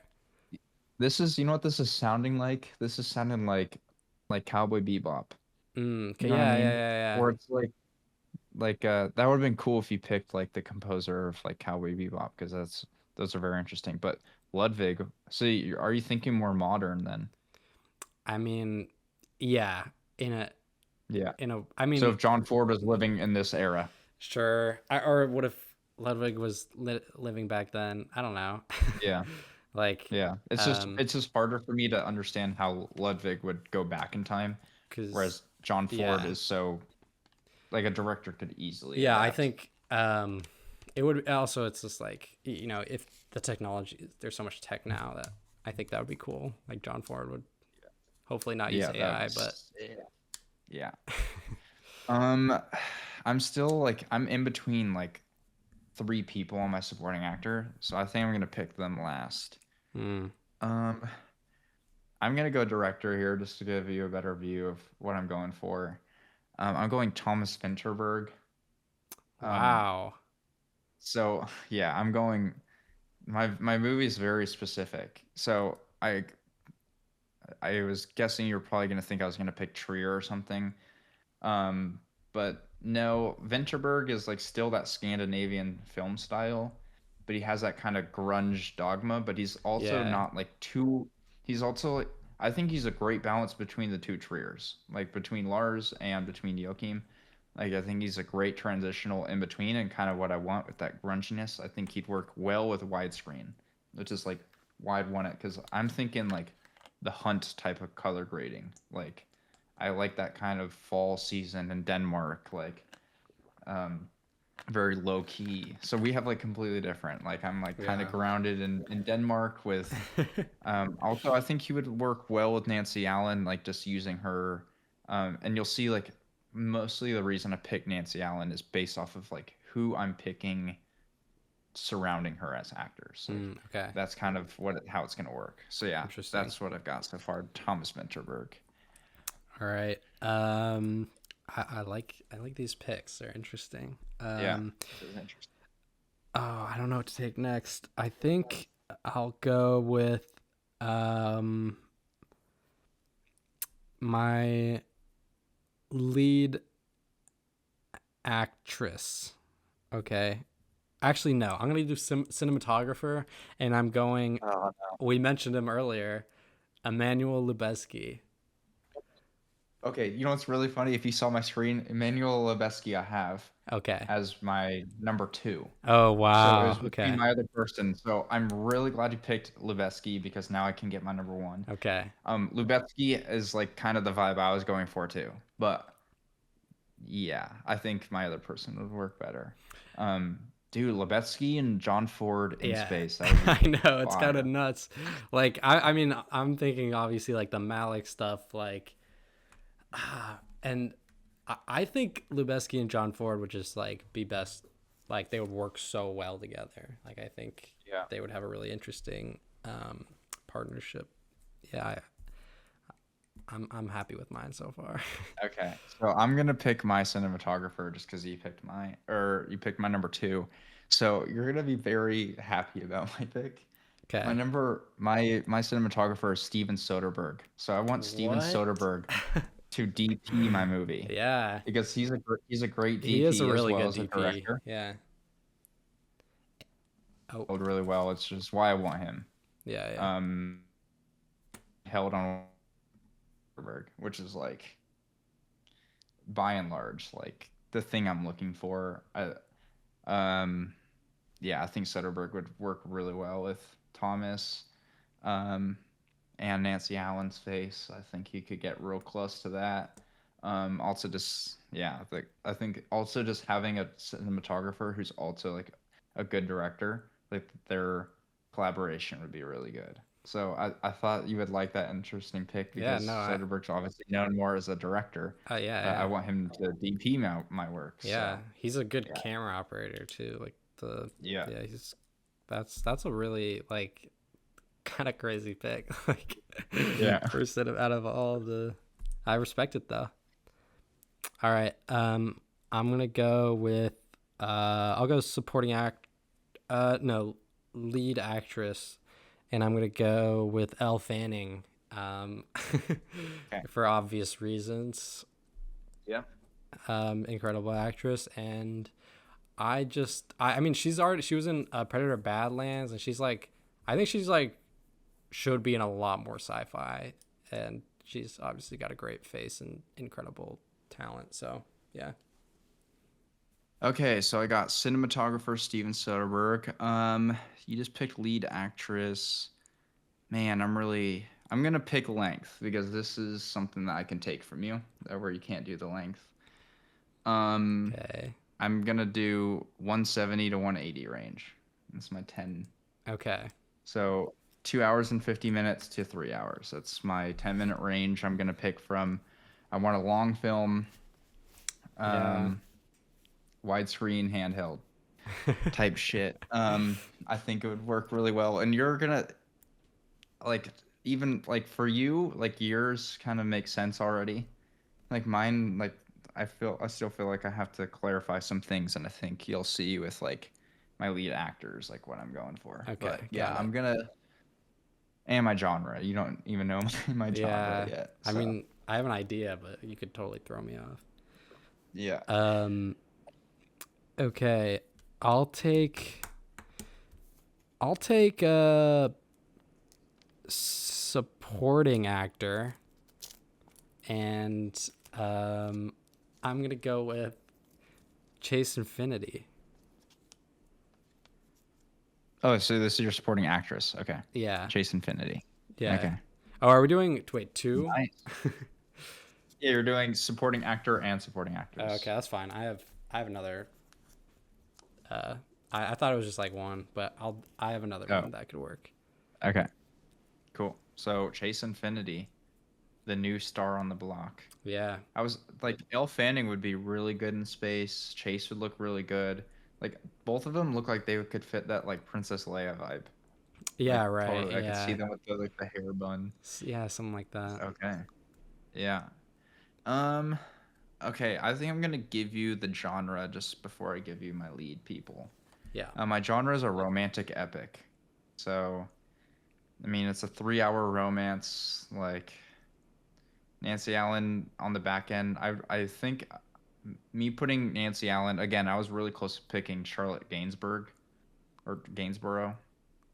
for supporting, but like Nancy Allen would have like a small cameo part. Like that's my supporting. She wouldn't like really be in the movie as much. She would kind of be like that shock factor in like the second act or something like that. Yeah. Especially with the movie so long, with it being like a handheld, like really orange Denmark movie with Soderbergh behind the Yeah. camera and like it being widescreen. I think I could just have so much fun with like with style and especially like I'm thinking this movie's really performance heavy, like not really big set Right, right, pieces. right. It's like liminal drama in like a small town type of thing. Very opposite from mine. Yeah, very Yeah, opposite. yeah. I like it though. I'll do a format, and my format is gonna be IMAX 3D. IMAX 3D space time for like what is this? Like someone needs to make this movie. I know. Like these we gotta gatekeep these. I don't know I if we can know. release. Like these movies need to be made. Too good. Yeah, yeah. Man, IMAX 3D, Why not? I was that would just gonna be do nuts. IMAX, but I'm like, wait, I could just make it 3D. Do Lubetsky too in Yeah, in IMAX 3D. 3D. Like He's shooting on the things he 3D. would do. Oh man, what would he do? Yeah, Okay, I'm gonna go lead actress here, and I'm gonna go my favorite. I think the best actor in the world, Kate Blanchett. Um, that's a she's good just one. a force on the screen, Yeah, man. yeah. Like I think she would do really. She does really well in romance. Specifically, I think of her physical like performance in Carol. A lot of Yeah. people don't think of that performance as very physical, but I see it as very suave and physical, and especially if I'm working in like in the age of Nancy Allen, so like 60s to 80s range Denmark, like she could have a lot of fun. She could even do like a similar thing that Elle Fanning does in Sentimental, where she has like a weird accent and Yeah, like yeah, does some yeah, weird right. stuff. And she's not afraid to be like very sexy. Like I would kind of want it to go on like a little side of erotic, which you'll see with my lead actor why Okay. this movie would probably turn very erotic. All right, So interesting. yeah, I like it. yeah. I'm gonna go length, which might surprise you here. I'm going 3.5 hours. Yeah, yeah, For a second, I thought they were gonna be like 95 minutes, like some like small scale epic. Like that would be nuts. yeah. No, Three and a because half hours though. yeah, it's long, but I mean, I was thinking like, I could do like 2.5, right? Or just, I mean, you took three, but I could do 2.5. But it's like, dude, I want this movie that I'm making to be like 30 hours long. Like, I don't want it to end. It Yeah. sounds awesome. Did So you originally have it at 3 hours, and then I took that from you? I was like 3 or 3.5. I was like gonna decide like when it came to it. So you kind of decided for me. I'm glad because I don't think my movie would work at 3.5 hours. I think 3 hours is like the Yeah, perfect length. Like 170 is already pushing it, but right. like 200 minutes on a romantic handheld Yeah, widescreen like yeah. doesn't You're really not fit. making any money So there. Yeah. yeah, I'm not making any money. Okay, I'm gonna go lead actor, which is Franz Rogowski, like the French actor. I think he's again like he pairs well with Kate Blanchett, where he's a young guy, but he like looks older than he is, and he's very physically. He has a strange looking face. Mm-hmm. His acting is very. He has like his mannerisms are really cool. Um, yeah, he almost like he acts like his physical performances. He acts like he's on stage stripping.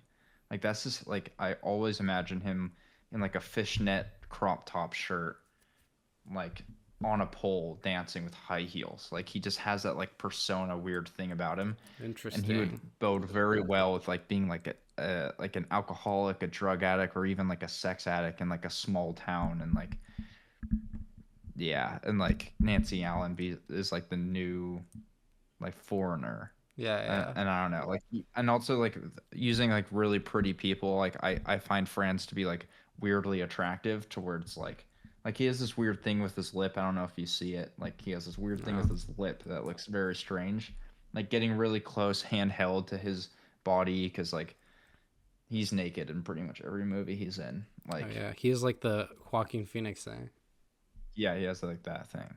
So he's also French. He's a French actor. So I mean, I'm not really worried about all that. But yeah, Yeah. Franz Rogowski. I wanted Mads Mikkelsen really bad, but I already picked Venterberg, so like I couldn't pick Mads. I Yeah. think Mads would have worked really well. And I was also really close to picking Colin Farrell too. Oh, that would But I think actually he's be cool. I think Colin Farrell will be cool, but I think he's a little too old for what I'm going Right. for. I kind of want Kate Blanchett to like kind of prey on this younger, like newly aroused guy. Like I Mm, think like this weird that would new be cool. guy. Yeah. Yeah, yeah, yeah. Okay, cool. Um, all right, that just leaves me. Oh, I have supporting actor. I'll do Paul Giamatti as my supporting actor, and that might seem weird at first, but I think he could play like a villain, like the Yeah, I think antagonist he'd be good. in space. Like that sounds awesome to me, you know, or not. He just could be Paul Giamatti, and that's great too. Yeah, So yeah. yeah, I want him. Surprised he didn't go anyone like older, I know. Yeah, I was like a thinking about Mifune. that. Yeah, I he's on Yeah, my list, but and I don't know. I think like it's just like fun to think of like John Ford working with like all these new people. Like that's kind of like yeah. exciting. I don't know why that's just kind of like where I went, but I definitely could have gone with some older people. Cool. Well, I have supporting actor and composer left. Supporting actor is my hardest for me. I think you're gonna be really surprised here. I'm going Jim Carrey. Oh, I think, wow. yeah, I think him in Interesting. like a, I think him in a very new role. Um, I'm thinking younger Jim Carrey as well, like the mask type of energy, but also like having like that very depressive state of him where he can be really funny. He can be that very outgoing, and I'm thinking like to tie this whole in together, think Worcester harmonies, like that kind of world building of a town. It would kind of be centered around a town like that, maybe Satan Tango, just anything Bellatar kind of thing. But I didn't want Bellatar to be my director because like too long of takes. I don't think he would work well in a romance situation. um but yeah, I think Jim Carrey being that like side character of like maybe the town clown, but then he has like this inner sadness about him. Could be a really cool like Right. side little thing. Yeah. Um, I can and see that then now. I think Joaquin Phoenix would be Franz Rogowski's older self. Um, so I didn't want to put him as like a lead, like the main supporting, because like he wouldn't be. He Okay, would just be like right. flashbacks of like because Joaquin has the lip thing. Yeah. So like they would be very similar in that way. Yeah, So yeah, that's a good idea. Yeah, what's your last category? lead actor, and I'm gonna go with a leading man that should have been in. Hollywood tried to make him work, and he hasn't really. I mean, he's in, the highest grossing franchise ever. But I'm gonna go with Sam Worthington as my Okay. lead because I really love Nice. him, and I just think he just deserves a lot more like work and He like deserves John Ford. yeah, Yeah. literally, yeah, because I could see Yeah. him as like a Western guy. Like, I mean, I think he's in Yeah. the new Kevin Costner one, but Okay. The Horizon stuff. yeah, and he's really good in that, and yeah, I think him and John Ford would cook something up. Like I Yeah. would love to see that. Yeah. Nice. I'm gonna go. My last one's composer. I'm going Ruichi Sakamoto, which is the guy I mentioned earlier Right. from Tony. So it would be very piano heavy, very slow, soft, sensual stuff. Kind of like beautifully butterfly romantic, like floating instrumentation against like the leaves, like the fall of Denmark, I think would be really cool. And he also has, you'll have to listen to him. He has like this very eerie kind of sense about him where it kind of has like that ambience, that dark ambience, like you think about like the Shrouds, like that score. I almost went Howard Yeah. Shore Yeah. or Johan Johannesson. Yeah. Um, like I almost went that, but then I was like, I don't think that fits like the kind of setting I'm going for. Like it would definitely switch the vibe a whole nother octave. But I think Beautiful Piano fits well with like the slow burn, Yeah, the romantic grounded. drama I'm trying to go for, and like Soderbergh with like long, like I love Soderbergh as my my That's a cinematographer. great Like one. I felt I won when I found that out. Like when I figured I was gonna, I'm gonna have two directors directing this shit. Yeah, yeah. Um, Actually, though. I was texting you earlier. I was like, this gave me an idea for a movie. So I'm totally gonna do something similar to this. it Like gives I think it me would be cool. it gives me an idea for a movie too that could never be financed. Well, yeah, yours is like Jodorowsky's Dune. Yeah. Like it's Yeah, it's it like a actually little is. too It's a crazy. little too good. Yeah. It's like Maybe if you animated it, yeah. right, but Okay, well, those are our perfect movies. Okay, so we're at the tail end of the episode.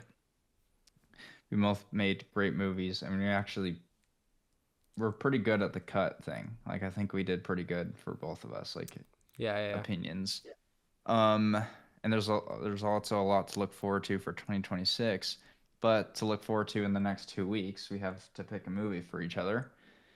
And I mean, last time it ended up doing pretty well. yeah. So good movies for each side. And I have like eight to choose from right now, so I'm kind of confused. So how about you Okay. give me yours so Yeah, then yeah, I can sure. like kind Think of go off about it. vibes there. This is kind of because Eli has some personal beef with this filmmaker, but I'm picking Evil Does Not Exist for you to watch. Oh my God. You know what's really funny? I almost watched this beforehand. Wouldn't that be Really? hilarious if I'd watched this and then you'd already picked that? Yeah, that would throw me off. Perfect. I'm watching it. Okay, great, great, That's great. hilarious. Yeah. Because I have like a private list that I do Uh-huh. where I do like every month where I pick movies, and it's literally it's Oh in there. yeah. It's in my February list. Yeah, So like I perfect. already knew. Perfect. You're already Yes. ready. Okay. Yeah, I So think you're so gonna why do really like it. you think I'll like it? Yeah, I think you really like it. I mean, you Drive My Car is like what in your top five, top three? Five. Yeah. Yeah.